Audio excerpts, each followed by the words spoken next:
Hello friends, welcome back to my YouTube channel Geeta food with family. આજે આપણે બનાવીશું સરગવાની શીંગનું શાક. તો તમે કઢીવાળું શાક ઘણીવાર ખાધું છે, તો તમે આ રીતે એકવાર જરૂરથી ટ્રાય કરજો ચણાનો લોટ નાખીને. તો ચાલો રેસીપી જોઈ લઈએ.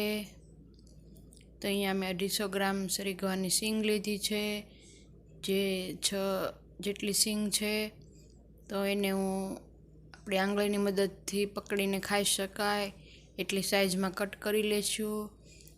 અંદાજે તમે આપણી જે ફિંગર છે એનાથી થોડીક મોટી કટ કરીને રાખવાની. તો આ રીતના મેં ચાકુની મદદથી કટ કરી લીધી છે.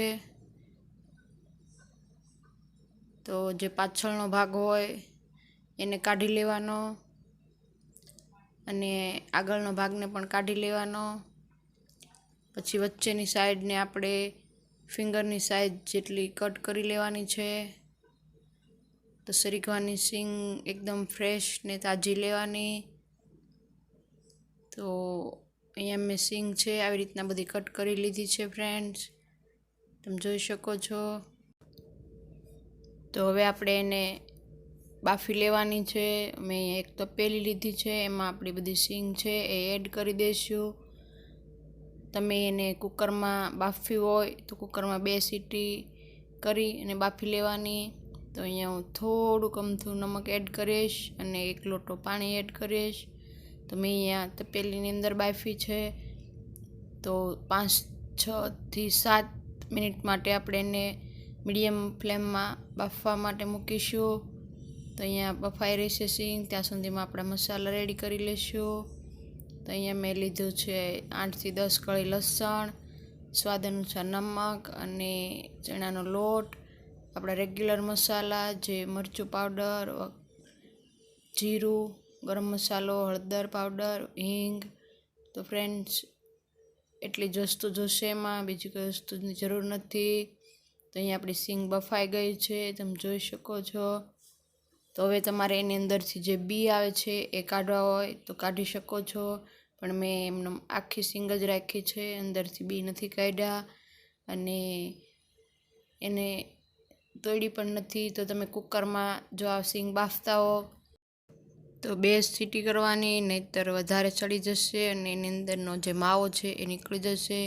તો આપણે વધેલું પાણી છે જે બાફેલું શીંગનું એ ફેંકવાનું નથી, એને આપણે એડ કરીશું, રાખીશું. હવે હું અહીંયા એક તવલી લઈશ અને એમાં 4 મોટી ચમચી તેલ એડ કરીશ. આપણું તેલ બરાબર ગરમ થઈ જાય એટલે આપણે શાકનો વઘાર કરીશું અહીંયા. તો આપણું તેલ ગરમ થઈ ગયું છે, એમાં 1 ચમચી આખું જીરું એડ કરીશું, ચપટી હિંગ અને આખી લસણની કળી છે એ એડ કરવાની. તમે જો આખું લસણ પસંદ ના કરતા હો તો એને કટ કરીને એડ કરી શકો છો. અહીંયા મેં 1 સૂકલ મરચું એડ કર્યું છે. તો એને ગોલ્ડન બ્રાઉન થવા દઈશું. આપણું લસણ છે એ કલર ચેન્જ થઈ જાય એટલે હવે એમાં એડ કરીશું આપણે હળદર. તો ગોલ્ડન બ્રાઉન થઈ ગયું છે,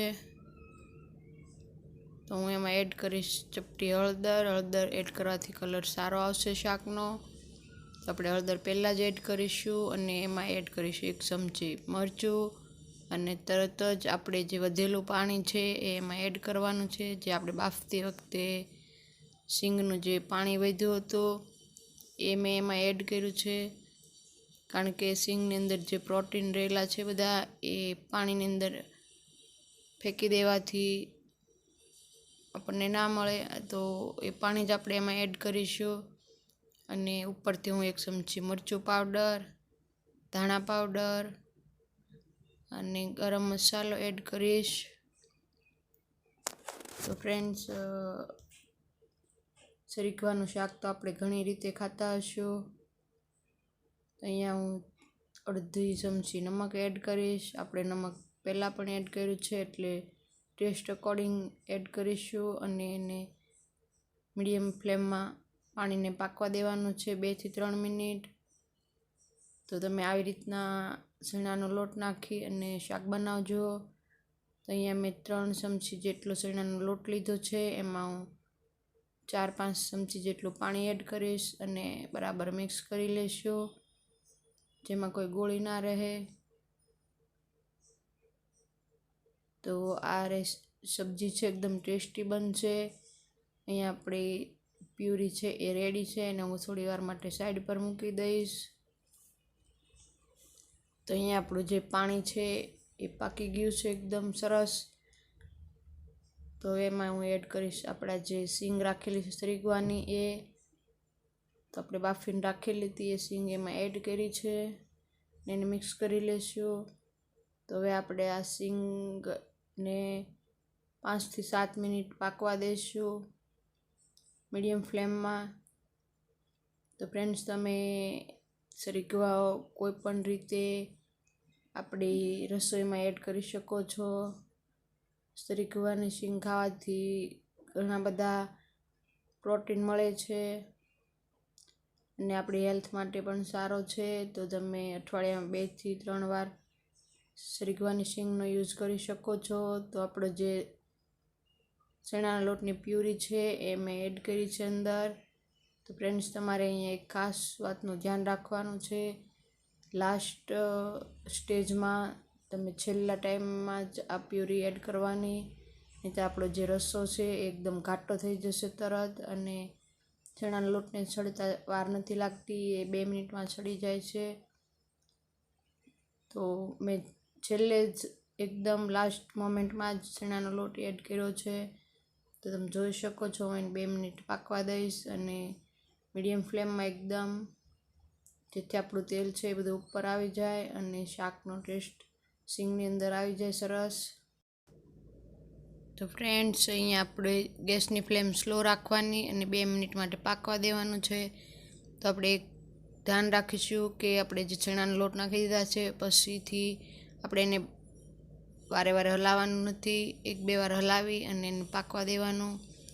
તો હવે હું ગેસની ફ્લેમ હાઈ કરીશ અને આપણું જે તેલ છે એ ઉપર આવી જશે એટલે આપણી સબ્જી રેડી છે બનીને. તો આપણું તેલ ઉપર પણ આવી ગયું છે અને સબ્જી બનીને રેડી છે ફ્રેન્ડ્સ. તો અત્યારે તમે એને ટેસ્ટ કરીને ચેક કરી શકો છો. તો હું ઉપરથી હવે એમાં ધાણા એડ કરીશ અને ગેસની ફ્લેમ બંધ કરીશ. તો ફ્રેન્ડ્સ, તમે આ રેસીપી એકવાર જરૂરથી ટ્રાય કરજો. એકદમ ઇઝી અને સરસ રીતે બનતી આ સરગવાનું શાક એકદમ ટેસ્ટી બને છે. તો હવે હું એને એક સર્વિંગ બાઉલમાં લઈ લઈશ સર્વિંગ માટે. તો ફ્રેન્ડ્સ, તમે આ સરગવાની શીંગનું શાક અઠવાડિયામાં 2 વાર જરૂરથી બનાવજો. તમે એનો સૂપ પણ બનાવી શકો છો, સરગવાની શીંગનો કઢીવાળી સબ્જી પણ બનાવી શકો છો. આવી રીતના ભરેલી શીંગનું પણ બનાવી શકો છો, ચણાના લોટનું પણ બનાવી શકો. તો તમે કોઈ પણ રીતે સરગવો જરૂરથી ખાજો, જે આપણી હેલ્થ માટે એકદમ ઉપયોગી છે.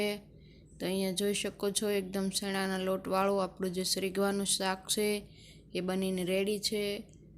તો એકદમ મોઢામાં પાણી આવી જાય એવું ટેસ્ટી બન્યું છે ફ્રેન્ડ્સ.